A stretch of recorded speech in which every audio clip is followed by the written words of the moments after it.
வணக்கம். இன்றைய முக்கிய செய்திகள்.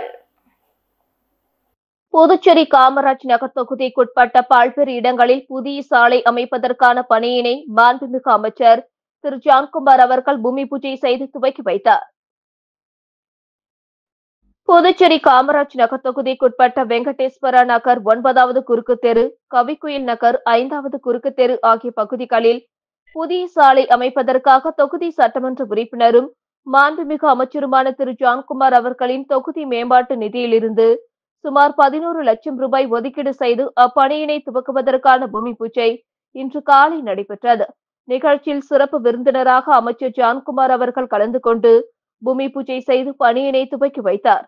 நிகழ்ச்சியின் போது உழவர்கரை நகராட்சி ஆணையர் சுரேஷ்ராஜ், செயற்பொறியாளர் மலைவாசன், உதவி பொறியாளர் சரவணன், இளநிலை பொறியாளர் ஜெய்சங்கர், பாரதிய ஜனதா கட்சி தொகுதி தலைவர் டாக்டர் வி கோகுலக்கண்ணன் அவர்கள், ராகவா விஷன் உரிமையாளர் திரு பாலன் அவர்கள் மற்றும் கட்சி நிர்வாகிகள், குடியிருப்பு சங்க நிர்வாகிகள், பொதுமக்கள் ஆகியோர் கலந்து கொண்டனர்.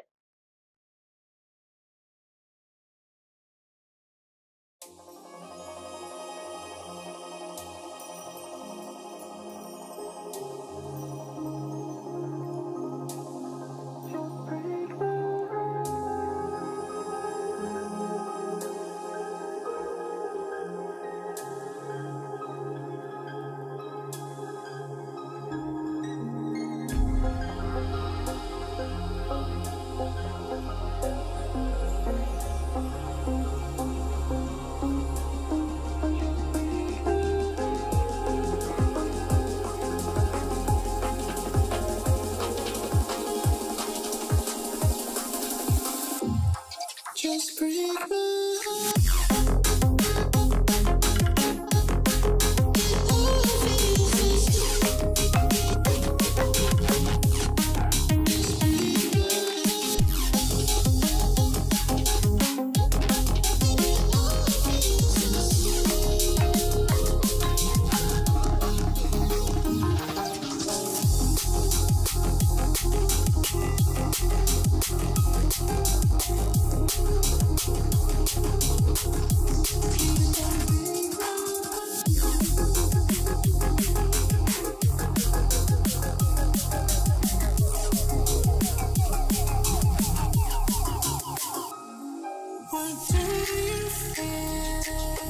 Chasing the feelings from ghosts in the sky.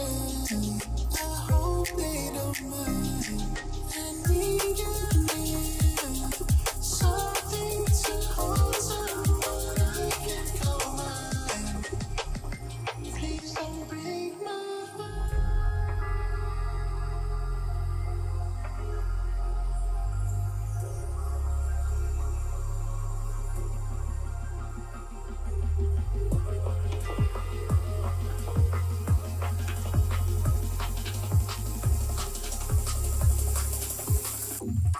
Just break my heart.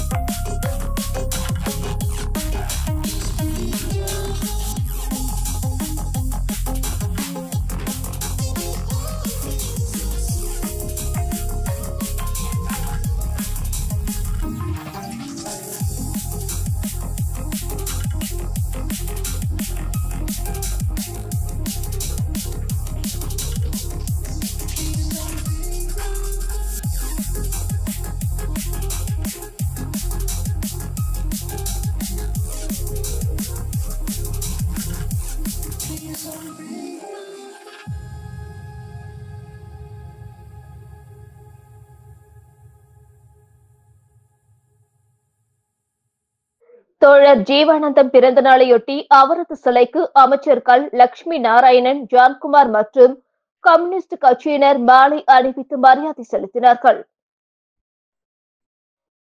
Puducherry அரசு சார்பில் தோழர் ஜீவானந்தம் பிறந்தநாள் விழா இன்று கொண்டாடப்பட்டது. இதனையொட்டி அவை திடலில் உள்ள அவரது சிலைக்கு அரசு சார்பில் அமைச்சர்கள் லட்சுமி நாராயணன், ஜான்குமார் மற்றும் சட்டமன்ற உறுப்பினர் ரமேஷ் ஆகியோர் மாலை அணிவித்து மரியாதை செலுத்தினார்கள். அதனைத் தொடர்ந்து கம்யூனிஸ்ட் கட்சி சார்பில் மாநில தலைவர் சலீம் தலைமையில் முன்னாள் அமைச்சர் விஸ்வநாதன், முன்னாள் நியமன சட்டமன்ற உறுப்பினர் நாரா கலைநாதன் உட்பட கம்யூனிஸ்ட் கட்சியினர் ஜீவானந்தம் சிலைக்கு மாலை அணிவித்து மரியாதை செலுத்தினர். இதன் பின்னர் பல்வேறு தரப்பினர் ஜீவானந்தம் சிலைக்கு மாலை அணிவித்து மரியாதை செலுத்தினார்கள். புதுச்சேரி மாநிலத்தில் அரசு பள்ளிகளில் மீண்டும் பயோமெட்ரிக் வருகை பதிவு அமல்படுத்தப்பட்டுள்ளது. இது தொடர்பாக பள்ளி கல்வித்துறை இணை இயக்குநர் சிவகாமி அனைத்து அரசு பள்ளிகளுக்கும் அனுப்பியுள்ள சுற்றறிக்கையில், பள்ளி கல்வித்துறையின் கீழ் உள்ள அனைத்து அரசு பள்ளிகளிலும் ஆசிரியர்கள், ஊழியர்கள் வருகையை பதிவு செய்ய பயோமெட்ரிக் வருகை பதிவு அமல்படுத்தப்பட்டது. கொரோனா தொற்று பரவல் காரணமாக தற்காலிகமாக நிறுத்தி வைக்கப்பட்டது. இந்நிலையில் மீண்டும் பயோமெட்ரிக் வருகை பதிவு செயல்படுத்தப்பட வேண்டும். அனைத்து ஆசிரியர்கள், ஊழியர்கள் வருகையை கண்காணிக்க வேண்டும். அதில் ஏதேனும் பிரச்சனை இருந்தால் உடனடியாக கல்வித்துறைக்கு அறிவிக்க வேண்டும். அனைத்து அரசு பள்ளிகளிலும் இந்த உத்தரவு விதிவிலக்கு இல்லாமல் பின்பற்றப்பட வேண்டுமென குறிப்பிடப்பட்டுள்ளது. போலியாக உருவாக்கப்பட்ட பங்கு சந்தையில் 2.71 கோடி ரூபாயை முதலீடு செய்த அரவிந்தர் ஆசிரம ஊழியர் பணத்தை இழந்தது தொடர்பாக சைபர் கிரைம் போலீசார் விசாரணை நடத்தி வருகின்றனர். புதுச்சேரி குருசுக்குப்பத்தை சேர்ந்த 72 வயது நபர் ஆசிரமத்தில் பணியாற்றுகிறார். பங்கு சந்தைகளில் முதலீடு செய்வது தொடர்பாக ஆன்லைனில் அவரை தொடர்பு கொண்ட மர்ம நபர் முதலீடு செய்வதற்கான கம்ப்யூட்டர் இணைப்பு ஒன்றை அனுப்பினார். அந்த இணைப்பு உண்மையானது தானா என யோசிக்காமல் பல தவணைகளாக 2.71 கோடி ரூபாயை அந்த நபர் முதலீடு செய்தார். அதில் அவருக்கு பல கோடி ரூபாய் லாபம் வந்துள்ளதாக போலியாக உருவாக்கப்பட்ட வங்கி கணக்கில் காட்டப்பட்டது. அந்த பணத்தை எடுக்க முயன்றபோது முடியவில்லை. மோசடி கும்பலிடம் பணத்தை இழந்தது குறித்து அவர் அளித்த புகாரில் புதுச்சேரி சைபர் கிரைம் போலீசார் விசாரித்து வருகின்றனர். புதுச்சேரி காவல்துறையில் அடாக் அடிப்படையில் 3 பேருக்கு எஸ்பிக்களாக பதவி உயர்வு அளிக்கப்பட்டுள்ளது.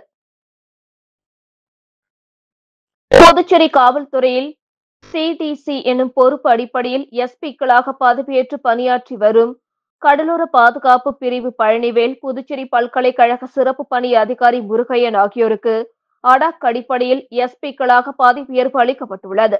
இதேபோல் சிறப்பு அதிரடிப்படை பிரிவில் பணியாற்றும் இன்ஸ்பெக்டர் வரதராஜனுக்கு அடாக் அடிப்படையில் எஸ்பியாக பதவி உயர்வு அளிக்கப்பட்டுள்ளது. சிடிசி எனும் பொறுப்பு அடிப்படையில் மேல் பதவியில் பணிபுரிந்தாலும் அந்த பணிக்காலம் கணக்கில் எடுத்துக் கொள்ளப்படாது. இதன் காரணமாகவே அடாக் எனும் தற்காலிக அடிப்படையில் எஸ்பிக்களாக நேரடியாக பதவி உயர்வு அளிக்கப்பட்டுள்ளது குறிப்பிடத்தக்கது. இதற்கான உத்தரவை கவர்னர் அறிவுறுத்தலின் பேரில் தலைமை செயலர் சரத் சவுகான் வெளியிட்டுள்ளார். புதுச்சேரி அரியாங்குப்பம் தொகுதிக்குட்பட்ட பயனாளிகளுக்கு ஈமச்சடங்கு நிதி உதவி மற்றும் முதல் பெண் குழந்தைக்கு 50,000 ரூபாய் வைப்பு நிதி வைப்பதற்கான உரிமை சான்றிதழை தொகுதியின் சட்டமன்ற உறுப்பினர் பாஸ்கர் என்கிற தட்சிணாமூர்த்தி வழங்கினார். புதுச்சேரி அரசு மீன்வளம் மற்றும் மீனவர் நலத்துறை சார்பில் ஓய்வூதியம் பெறுவோர்களின் ஈமச்சடங்கு நிதி உதவி வழங்கும் நிகழ்வு அரியாங்குப்பம் தொகுதி சட்டமன்ற உறுப்பினர் அலுவலகத்தில் நடைபெற்றது. இதில் கலந்து கொண்ட தொகுதியின் சட்டமன்ற உறுப்பினர் பாஸ்கர் என்கிற தட்சிணாமூர்த்தி 13 பயனாளிகளுக்கு தலா 15,000 ரூபாய்க்கான காசோலைகளை வழங்கினார்.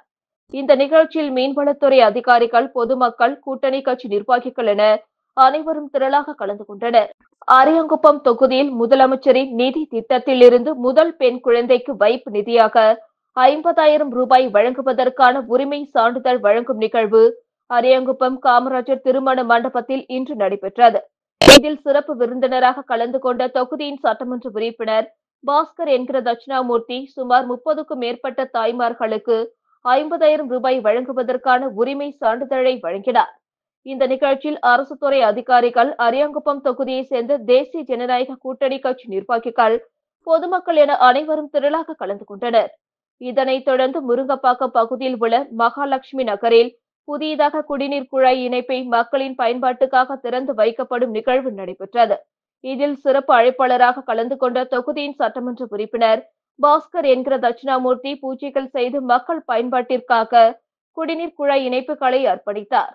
இந்த நிகழ்ச்சியில் தேசிய ஜனநாயக கூட்டணி கட்சியை சார்ந்த நிர்வாகிகள், மகாலட்சுமி நகர் பொதுமக்கள் என அனைவரும் திரளாக கலந்து கொண்டனர்.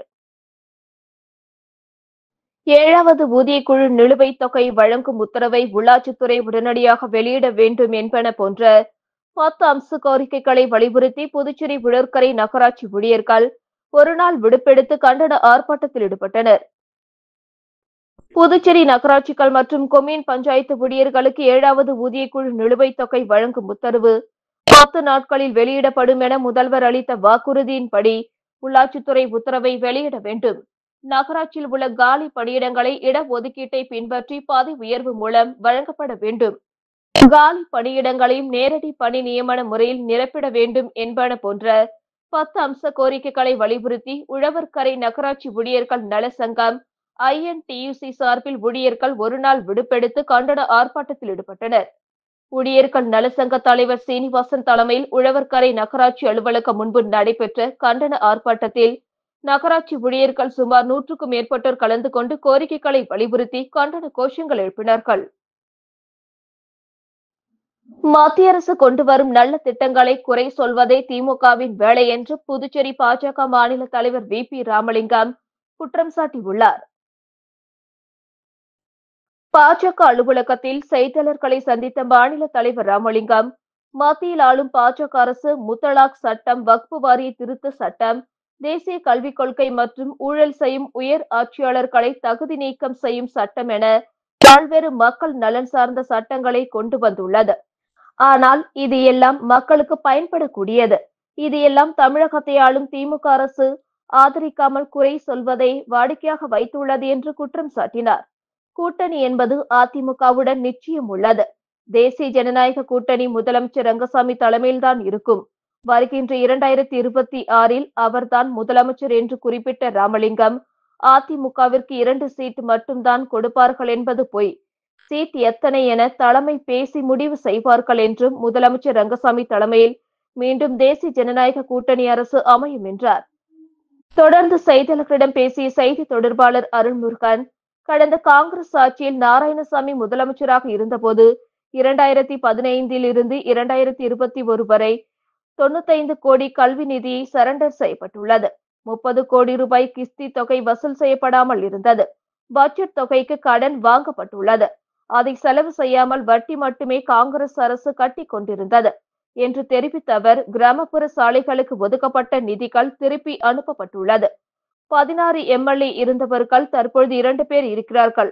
அடுத்து வரும் தேர்தலில் 0வாக இருப்பார்கள் என்றும், புதுவை பாரதியார் கிராம வங்கியில் வெளிமாநில ஆட்கள் இயக்குனர் நியமிக்கப்பட்டிருக்கிறார்கள். இதில் ஊழல் நடந்திருக்கிறது.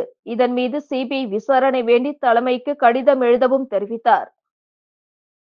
புதுச்சேரி நகராட்சிக்குட்பட்ட பகுதிகளில் இயங்கும் ஹோட்டல், ரெஸ்டோ பார்களில் DJ நிகழ்ச்சி நடத்துபவர்கள் கேளிக்கை வரி செலுத்த புதுச்சேரி நகராட்சி அறிவுறுத்தியுள்ளது.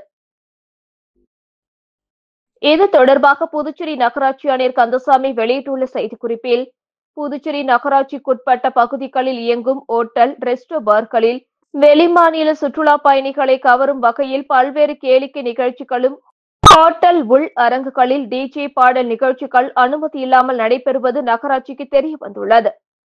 புதுச்சேரி நகராட்சிக்குட்பட்ட பகுதியில் இயங்கும் ரெஸ்டோ பார் மற்றும் உணவகங்களின் உள் அரங்குகளில் கேளிக்கை, DJ பாடல் நிகழ்ச்சி நடைபெறுவதால் வெளிமாநிலங்களில் இருந்து வரும் சுற்றுலா பயணிகளின் வருகை அதிகரித்து வருகிறது. இந்த கேளிக்கை நிகழ்ச்சி நடத்துபவர்கள் முறையாக நகராட்சியின் உரிய உரிமம் பெற்று நிகழ்ச்சிகளை நடத்துமாறு வலியுறுத்தப்படுகிறது.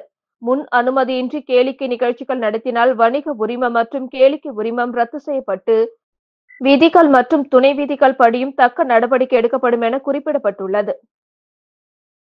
வில்லியனூர் சுல்தான்பேட்டை ரஹமத் நகரில் ரூபாய் 17 லட்சம் மதிப்பீட்டில் தார் சாலை அமைக்கும் பணியினை எதிர்க்கட்சித் தலைவர் சிவா துவக்கி வைத்தார். வில்லியனூர் சட்டமன்ற தொகுதி சுல்தான்பேட்டை ரஹமத் நகரில் ரூபாய் 16,91,000 செலவில் புதிய தார் சாலை அமைக்கும் பணி வில்லியனூர் சட்டமன்ற மேம்பாட்டு நிதியில் இருந்து வில்லியனூர் கொம்யூன் பஞ்சாயத்து மூலம் மேற்கொள்ளப்பட்டது. நிகழ்ச்சியை சட்டமன்ற எதிர்க்கட்சித் தலைவர் சிவா கலந்து கொண்டு பூஜை செய்து துவக்கி வைத்தார். இதில் வில்லியனூர் கொம்யூன் பஞ்சாயத்து இளநிலை பொறியாளர் சத்யநாராயணன், பள்ளிவாசல் நிர்வாகிகள், ஊர் ஜமாத்தார்கள், திமுக நிர்வாகிகள் கலந்து கொண்டனர். இத்துடன் செய்திகள் நிறைவடைந்தன. வணக்கம்.